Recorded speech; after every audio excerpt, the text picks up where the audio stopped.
Office ni Ombudsman Boying Remulla dapat talaga magka-interes doon sa sinumpaang salaysay ni Madriaga. Yun hong nakakulong dyan sa bikutan na dating tauhan ng mga Duterte. Dahil kasi kasama doon sa kanyang sinumpaang salaysay, nag-deliver daw siya ng pera noong mga panahong yun, nung Duterte administration, dyan sa opisina o compound ng ombudsman. Bakit pera ang dinala doon? Anong meron? So hindi pwede talagang ibaliwala yan. At ang isa pang report ay nakarating na pala sa Office of the Ombudsman ang sinumpaang salaysay. Ito na yun. Nasa Office of the Ombudsman ang notarized affidavit ng umano'y bagman ni Vice President Sara Duterte na si Ramil Madriaga. Sabi ng abogado ni Madriaga na si Attorney Raymond Palad, gusto nang mapanagot ng kanyang kliyente ang mga nagkasala. Kailangan daw itong masilip ni Ombudsman Boying Remulla lalo na't kabilang sa aligasyon sa affidavit na pinagdalahan ng pera ang parking compound ng naturang opisina. Gusto rin daw ni Madriaga na maisailalim sa forensic examination ang tatlo niyang cellphone para masuri ang palitan ng mensahe, call logs at mga larawan. Laman ng affidavit ang mabibigat na aligasyon laban sa Vice-Presidente. Kabilang na ang paggamit umano ng pogo at drug money sa kampanya noong 2022. Matatanda ang sinabi sa ating programa ni dating presidential spokesperson at kaibigan ni VP Sara na si Attorney Harry Roque na hindi nila kilala si Madriaga. Alam mo, tinanong dito Ayan o. Loko na. So, paano ngayon yan? Walang magagawa ang ombudsman kung hindi ito imbestigahan. Ang tanong, sino yung tumanggap at para saan umano yung perang idineliver sa ombudsman? Sino ba ang ombudsman ng mga panahon yon? Si Samuel Martires, retired justice ng Supreme Court. Yan po yung nagretiro din yan sa opisinang yan, pinalitan ni Boying Remulla. Matindi ito. Dapat talagang managot. Seryoso yung kampo ni Madriaga sa tulong ng kanyang mga abogado kasi nga po, delikado na raw yung sitwasyon, delikado na yung buhay. Dahil may nagpupunta na raw po dun sa kulungan niya sa Bikutan, sa Taguig, na mga tauhan ng Office of the Vice President. At bago yan, ay 2 beses umano na si Sara Duterte ay nag-try, Vice President, na pupunta ron para siya kausapin. Pero hindi raw nakipag-uusap ito si Madriaga dahil alam niya kung ano ipapakiusap sa kanya ni Sara Duterte, Vice President, at yung ibang mga taong sinusuguan o inutusang magpunta ron para siya kausapin. Kumbinsihin na hindi siya magsalita na kung ano ang kanyang nalalaman. So dahil po diyan sa isong yan, siyempre, expected natin, ngayon po ay laganap or marami yung nagsasabing mga supporters ng mga Duterte, abogado man o hindi, na yan ay binabaliwala nila. Muli sinasabi nilang paglilihis ng issue ay kalokohan yun. Iyan ang mabigat. Yung mga maka-Duterte, akusa ng akusa laban sa gobyerno, walang ebidensya. Eto namang mga kakampi nila dati, kasamahan nila dati, naglalabas, meron ng sinumpaang salaysay, may ebidensya pang sinasabi. Kasi yung pag-deliver ng pera sa Office of the Ombudsman at kung kanin-kanino, sa Laguna, sa Vice, kung saan nagagaling ang pera, galing sa pogo at drugs. Ebidensya yan, mabigat yan.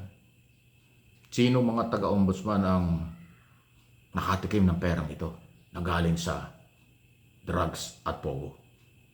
At bakit kailangan magdala ng pera itong si Madriaga sa ombudsman ng mga panahon yun?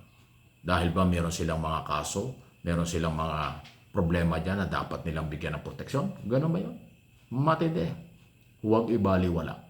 Huwag kayong maniwala doon sa mga grupong nililin lang tayo. Nililin lang kayo. Inililis ang istorya. Binabaliwala ito. Dahil sinasabi dapat flood control ang pag-usapan. Walang problema sa flood control. Scam. Tuloy-tuloy ang investigasyon dyan. Ito another issue. Wala rin itong kinalaman doon sa issue ng impeachment nung una laban kay Sara kasi wala pa ito. Sa confidential fund issue, corrupt and corruption sa DepEd, hindi ito kasama. Bago ito. At nakakabahala ito kasi drug money at pogo operation ang pinanggalingan ng pera. Daang milyon, bilyon. So, matindi. Kaya habang ito po'y pinag-uusapan, mas delikado yung buhay ni Madriaga diyan sa Bikutan. Kaya nga po yung move nila ngayon ay humiling sila ng Witness Protection Program. Sa ilalim sila sa WPP ng Department of Justice. Delikado talaga yon. Sigurado may magkaka-interest sa kanya dahil marami siyang binanggit. At katulad ng sinabi ko nung nakaraan, tila hindi lang itong sinumpa ang salaysay na pinag-uusapan ngayon. Meron pa raw additional. Meron pang ibang sinumpaang salaysay na ilalabas sa tamang panahon. Ibig sabihin maraming nalalaman ito. Although sinisira ang kanyang kredibilidad dahil ang kaso kidnapping. Pero yung unang kaso kidnapping na dismiss na. Nakarating ng Supreme Court, dinismiss. Ngayon bago na naman ito kasi nga hinaras na siya dahil marami siyang alam noong panahon yun. Alam niya yung operasyon ng drug sa customs. Alam niya ang operasyon ng pogo. Alam niya kung paano ang daloy ng mga pera dahil siya nga ay pasok sa Duterte camp noong panahon yon. Ang magagawa lang naman ng mga maka-Duterte ngayon ay i-deny yan na walang koneksyon sa mga Duterte. Wala namang aamin na kailang tao talaga yan. Pag inamin mo yan, di para kang kumuha ng bato at pinalo mo sa ulo mo. Natural denial lang ang magiging ang kanilang proteksyon dyan.